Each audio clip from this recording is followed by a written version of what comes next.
महाराष्ट्र के deputy CM की विमान हादसे में हुई मौत के बाद दिल्ली के एनसीपी ऑफिस में शोक सभा का आयोजन किया गया।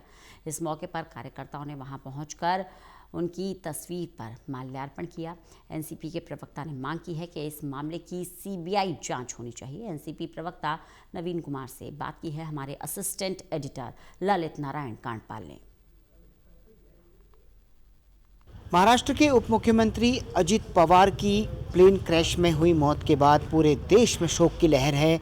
दिल्ली में एनसीपी दफ्तर पर भी आज उन जो कार्यकर्ता हैं एनसीपी के वो पहुंचे हुए हैं। मेरे साथ बात करने के लिए मौजूद हैं उनके सीनियर प्रवक्ता नवीन जी। नवीन जी, जब ये समाचार आया उसके बाद ही पूरा देश में एक तरीके से दुख की लहर है, आप इस पर क्या कहना चाहेंगे, इस पूरी घटना पर? अरे भाई, हम तो सुबह न्यूज़ देख रहे थे, उस समय तक न्यूज़ चैनल पर कोई ऐसा समाचार मिला नहीं। जो ही अभी उठकर गए थे कि इतने ज़्यादा समाचार वाले हमारे पीछा करने लगे संपादक कि क्या हुआ ऐसे, जब चैनल देखे तो हथरव रह गए। यह एक हादसा में हमारे नेता अजीत दादा पवार साहब की मौत हो गई। उनमें 6 लोग थे प्लेन में, 6 के 6 ही समाप्त हो गए। वो एक्चुअली गए थे, कार्यकर्ताओं की मीटिंग थी बारामती में। जिला परिषद का चुनाव है 5 फरवरी को, उसकी तैयारी में लगे हुए थे। दादा हमेशा जनता की सेवा में रहते थे। 6 बजे सुबह से लेकर 6 बजे शाम तक वो जनता के बीच में रहते थे। मास लीडर थे हमारे अजीत दादा। तो हमारी एक मांग है कि सीबीआई इंक्वायरी होनी ही चाहिए। हम यह मान सकते हैं कि हादसा भी हो, लेकिन ये सीबीआई इंक्वायरी से बातें क्लियर हो जाएगी। क्या अभी तक आपको कुछ ऐसा घटनाक्रम में कहीं पर कुछ लगा है कि जिसके कारण आपको ये लगता है कि इसकी सीबीआई जांच होनी चाहिए? नहीं, उनकी पॉपुलैरिटी को देखकर हम बोल रहे हैं ना। हम साजिश का ऐसे नहीं कह रहे हैं कि साजिश है, लेकिन हम ये डिमांड करते हैं कि सीबीआई इंक्वायरी होनी चाहिए। आप देखिए, वह आदमी इतना बड़ा मास लीडर है कि हिंदुस्तान में कोई दूसरा लीडर नहीं है उनके टक्कर का। और अभी जिला परिषद का चुनाव 5 फरवरी को होना था और अकेले लड़ रहे थे।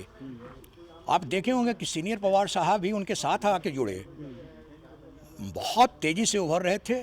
ये एक संभावना अगर लगती है लोगों को, कुछ कई दूसरे पार्टी के लोगों ने डिमांड किया है, हम उसमें नहीं जाते हैं।